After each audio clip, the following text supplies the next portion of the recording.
За сайн байцгаана уу? Энэ өдрийн мэндийг та нартай хүргье. Өнөөдөр кофений тухай ярилцъя. Тураадаг гэх кофений тухай.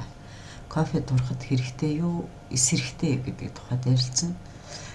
Төрүүлээд хариултыг нь хэлчихье. Тийм хэрэг болдгоо. Учир нь тураадаг кофенууд нь сулруулсан кофеин агуулсан байдаг. Кофеин гэдэг нь юу гэсэн үг вэ гэхээр бид нарын төв мэдрэлийн системд үйлчилж тэндээс өөхийг шатах катехоламин нэртэй дохиог хуваалцдаг. Төв мэдрэлийн системд үйлчилдэг байх нь шүү дээ кофеин.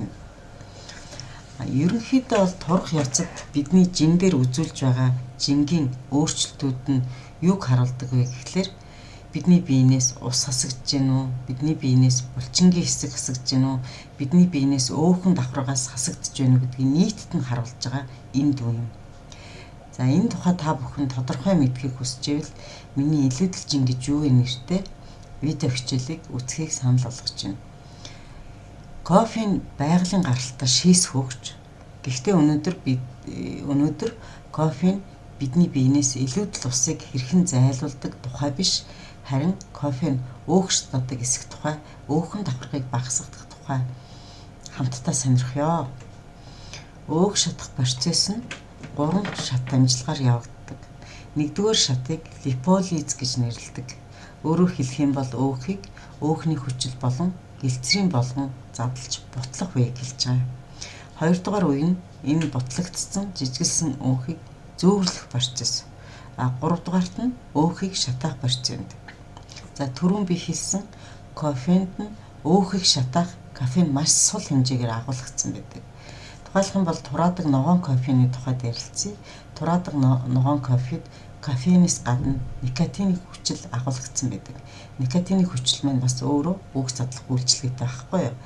Хэрвээ та бүхэн ногоон кофег халуунаар нуух юм бол никотины хүчил нь замхран алга болоод зөвхөн кофеин үлддэг гэж ойлгож болно. За дахиад хэлье. Кофеин төв мэдрэлийн системд үйлчилж өөхийг шатаадаг катехоламин нэртэй дохиог өгдөг юм аа. За гэхдээ энд нэг зүйл тодруулж хэлэхэд кофег дандаа хэрэглэдэг ч юм уу, кофений донтон, кофенд дасал болцсон юм бие организмтай хүн байх юм бол тураадаг кофений ич хэдийг өөр дөр үүсэх боломжгүй байх нь шүү дээ. Яагаад гэвэл бид нар ийм тариаг хэрэглэхдээ курсээр нь хэрэглэдэг те. Тэгээд хэсэг хугацаанд завсарладаг те. Бидний бие организм аливаад мэдрэх чанар нь тухайн зүйлийг дандаа хэрэглээд байх юм бол багасчдаг байхгүй юу?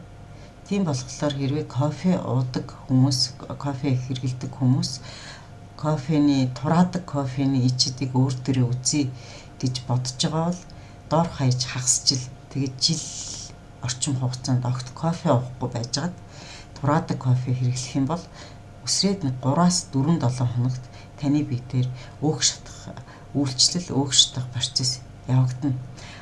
3-7 хоног болох уу 4-7 хоног болох уу гэдгийг тухайн хүний бие организмын альва юмд дасан цогцох чанараас хамаарат янз бүр байх нь шүү дээ.